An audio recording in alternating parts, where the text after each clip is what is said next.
देखे थे घुमक्कड़ समाज के अंदर, या मैं जब खजवाला पढ़ा करता था तो हमारे क्लासमेट थे, उनके वहां घर थे, उनके वहां दुकानें वगैरह थी, तो वो देखे थे। मजो का सरनेम था।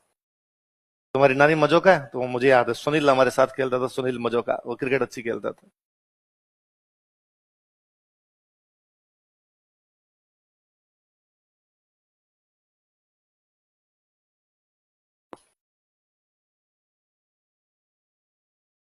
क्या कैटेगरी में क्या भर्ती हो? ओबीसी? मैं अक्सर कहता हूं, औडों के साथ में बहुत भयंकर ये दिक्कत हुई कि ओड सारे के सारे जो सरनेम लगाते हैं वो राजपूत सरनेम है ना। ज्यादातर जो सरनेम है वो राजपूत सरनेम होंगे, राठौड़ लगाएंगे नाम के आगे, चौहान लगाएंगे, सिसोदिया लगाएंगे, कछवाहा लगाएंगे। और बेसिकली ओडों का ऐसा मानना है कि उनकी जो ओरिजिन है वो कभी राजपूतों से हुई थी। देश आजाद हुआ, पूरा घुमक्कड़ समाज है, मेरा बहुत ढंग से देखा हुआ उस क्षेत्र के अंदर कि आर्थिक रूप से, सामाजिक रूप से, राजनीतिक रूप से पिछड़ापन है।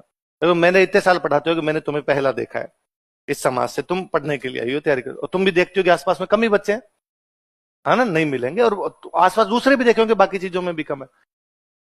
आजादी के बाद में जब बनने लगे जाति प्रमाण पत्र, पूछा गया आप, तो हम राजपूत, सारे जनरल में। तो मैं ये पहले क्लास में एग्जांपल देता था, फिर मुझे एक दिन किसी ने कहा कि नहीं सर, कई जगह ओबीसी के सर्टिफिकेट बने, एसटी के सर्टिफिकेट बने। हाँ, तो फिर कई जगह गंगानगर साइड में कलेक्टर साहब आए थे बहुत बलेर, उन्होंने बाद में कहा भाई ये तो ट्राइब क्या है, ट्राइब का क्राइटेरिया क्या है आपका? ट्राइब का क्राइटेरिया यही था जो समाज की मुख्य धारा से जुड़े हुए नहीं थे, एक जगह पे नहीं रह रहे थे, यही सब तो था। तो ये सब तो ये कम्युनिटी पूरा कर रही है ना, इनको ट्राइब में क्यों नहीं लिया जाए? पर वो जो कल हम पढ़ रहे थे कि किसी फील्ड के अंदर कुछ ऐसे लोग चले गए जो उसमें नहीं है, और कुछ ऐसे लोग जो उसके अंदर होने चाहिए वो उससे बाहर चले गए। तुम पढ़ो, है ना, तुम पढ़ के आरएस लगोगी तब इस प्रकार की मांग उठाना।